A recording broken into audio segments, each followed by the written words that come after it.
Welcome to commerce academy. आज की class में हम बात करेंगे कि आप टैली सॉफ्टवेयर के थ्रू टीसीएस की रिटर्न किस तरह से फाइल कर सकते हैं। तो मेरी बात ध्यान से सुनिएगा, मैं आपको किसी थर्ड पार्टी का यूज करके टीसीएस रिटर्न फाइलिंग नहीं पढ़ा रहा हूं। हम सीधा सीधा टैली प्राइम सॉफ्टवेयर यूज करेंगे और उससे हम टीसीएस की रिटर्न फाइल करना सीखेंगे। जनरली अगर हम देखें तो तीन तरह से टीसीएस की रिटर्न फाइल की जा सकती है।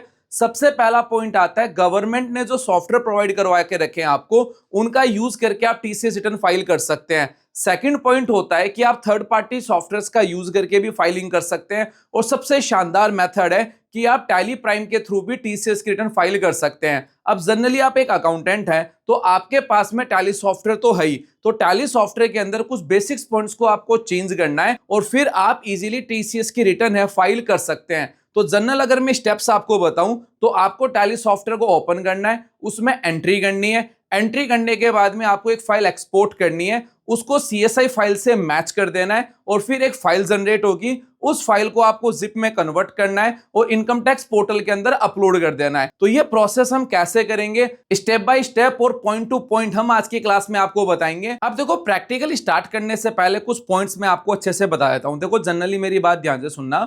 ऐसा देखा गया है कि काफी सारे अकाउंटेंट्स होते हैं, वो सिंपल वे में टैली में एंट्री करते हैं और उस एंट्री का डाटाबेस है वो किसी टैक्स प्रोफेशनल को शेयर कर देते हैं। टैक्स प्रोफेशनल उस डेटाबेस से हेल्प लेके अपने थर्ड पार्टी सॉफ्टवेयर के अंदर एंट्री फैच करता है और फिर टीसीएस की रिटर्न फाइल करता है और उसकी कुछ एंट्री होती है वो आपको शेयर कर दी जाती है। जनरली होता क्या है कि जो टैली सॉफ्टवेयर के अंदर जिस तरह से हमने डेटा मैनेज करके रखा है, वो डेटा फैच नहीं हो रहा है डायरेक्टली इनकम टैक्स के पोर्टल पे। तो जब आप टैली प्राइम सॉफ्टवेयर के थ्रू रिटर्न फाइल करेंगे तो आपको सबसे पहले ध्यान ये रखना है कि आपका जो कंपनी का जो नेम है वो नेम आपके पैन कार्ड के नेम से मैच होना चाहिए। तो मेरी बात ध्यान से सुनना। जैसे मान लेते हैं कि आपका जो क्लाइंट है यानी आप खुद है, वो एज ए प्रोप्राइटरशिप में है, तो आपकी फर्म का कोई पैन कार्ड नहीं होगा इन जनरली, यानी आपने अपने ही पैन कार्ड के ऊपर अपनी फर्म रजिस्टर्ड करा के रखी है। तो इस केस में आपकी टैली के अंदर जो कंपनी नेम होता है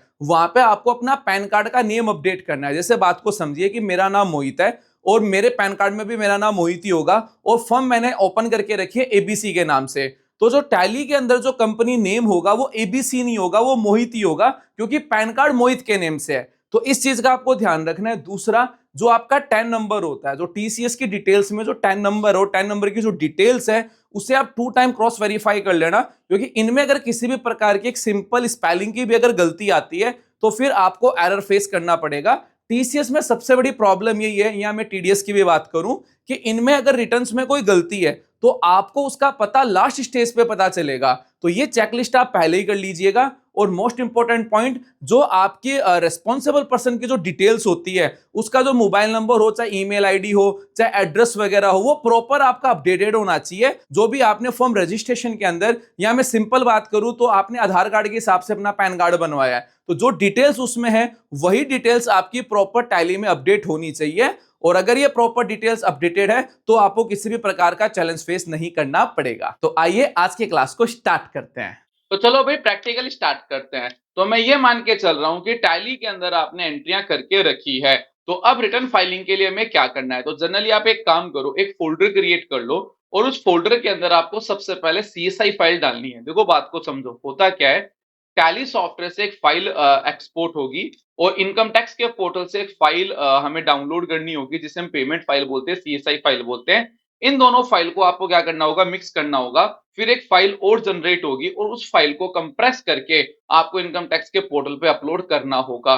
तो करेंगे कैसे, तो सबसे पहले सीएसआई फाइल डाउनलोड करते हैं। तो इसके लिए हम गूगल क्रोम को ओपन करते हैं और यहाँ पे मैंने गूगल क्रोम ओपन कर लिया। इनकम टैक्स की वेबसाइट है, मैं इसे ओपन करूंगा। यहाँ पे मुझे लॉगिन पे क्लिक करना है और जो आईडी और पासवर्ड है वो मेरे को यहाँ पे टाइप करना है। तो यहाँ पे मैंने यूजर आईडी डाल दी है। अब कंटिन्यू पे क्लिक करूंगा। पासवर्ड एंटर करने के बाद में कंटिन्यू पे क्लिक करेंगे। अब मेरा पोर्टल ओपन हो गया है। गो टू डैशबोर्ड के ऊपर मुझे क्लिक करना है। ई फाइल पे जाके ई पे टैक्स के ऊपर क्लिक करेंगे। अब यहाँ पे देखिए आप, यहाँ पे आपके पास में सीएसआई फाइल आ रहा है, यानी चालान स्टेटस इंक्वायरी आ रही है। इसके ऊपर आपको क्लिक करना है। अब बात को समझिए, हम क्वार्टर थर्ड की रिटर्न फाइल कर रहे हैं। तो क्वार्टर थर्ड का मतलब क्या हुआ, क्वार्टर थर्ड का मतलब हुआ अक्टूबर, नवंबर, दिसंबर। अब बात को समझे, अक्टूबर का चालान नवंबर में पे होता है, नवंबर का चालान दिसंबर में और दिसंबर का चालान जनवरी में। इसलिए हम नवंबर से लेके जनवरी तक का रेंज लेंगे, क्योंकि उसी के अंदर हमारी क्वार्टर थर्ड की जो चालान्स की जो डिटेल्स है वो इसके अंदर आएगी।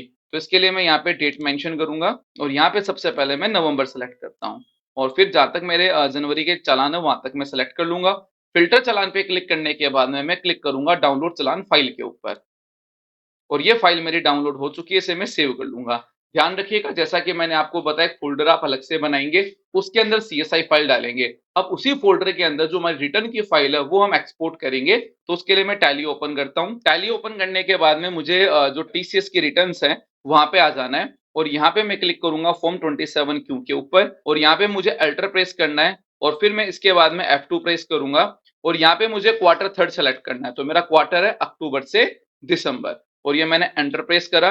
देखो ध्यान से समझिएगा मेरी बात, यहाँ पे आपको अपनी रिटर्न सेव कर लेनी है। यहाँ पे सेव रिटर्न का आपके पास बटन आएगा। अब मेरी रिटर्न सेव हो चुकी है। अब जैसे मान लीजिए कि अगर आपकी रिटर्न सेव नहीं हुई है तो जो ई रिटर्न का जो बटन है वो हाईलाइट नहीं होगा। देखो बात को समझिएगा, यहाँ पे जब मैं अल्टर ई प्रेस करता हूँ तो यहाँ पे ई रिटर्न लिखा हुआ आ रहा है। अगर आपकी टीसीएस की रिटर्न सेव नहीं है तो ये ई रिटर्न का ऑप्शन नहीं आएगा।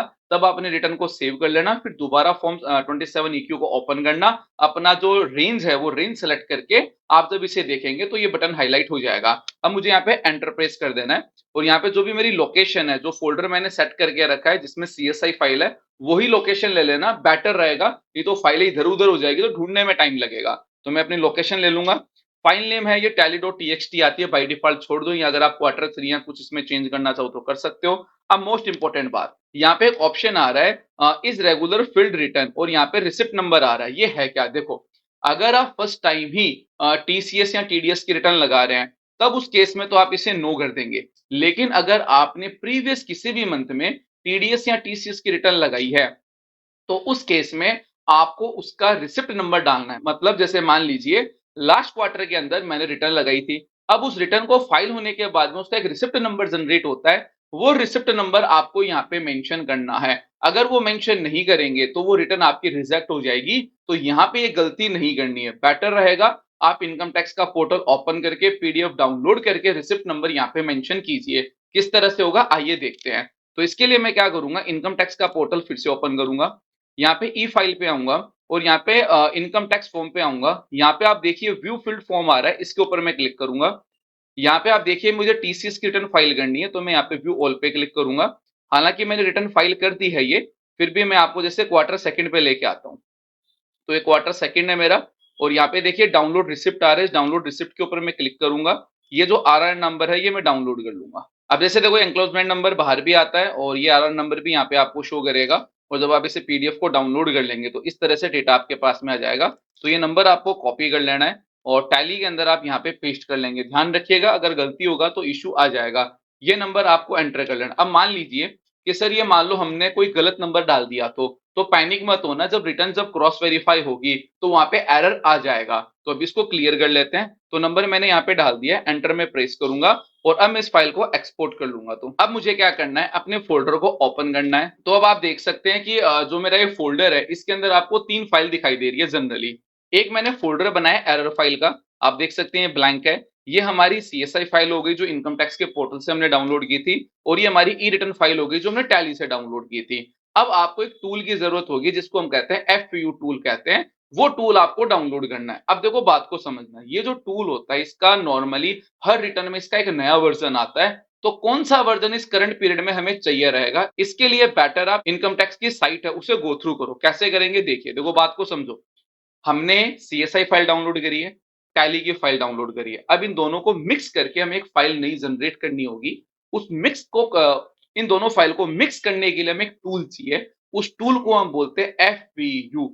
ये टूल है, इसमें वर्जन्स होते हैं अलग अलग। हम ये चेक कर रहे हैं कि इस मंथ में यानी इस क्वार्टर में हमें कौन सा वर्जन चाहिए। तो ये बात मैंने रिपीट भी कर दी, आई होप आपको समझ में आ भी रहा है। तो इसको चेक कैसे करना है, इनकम टैक्स का साइट ओपन कीजिए। साइट ओपन करने के बाद में ई फाइल पे जाएंगे, income tax form, file income tax form के ऊपर जाएंगे, नीचे आएंगे, एकदम स्क्रॉल डाउन करेंगे, यहाँ पे 50 कर लो या पेज भी चेंज कर सकते हैं, आपकी इच्छा है। सबसे नीचे आ जाएगा फॉर्म टीडीएस और ये टीडीएस और टीसीएस का सेम फॉर्म ही होता है।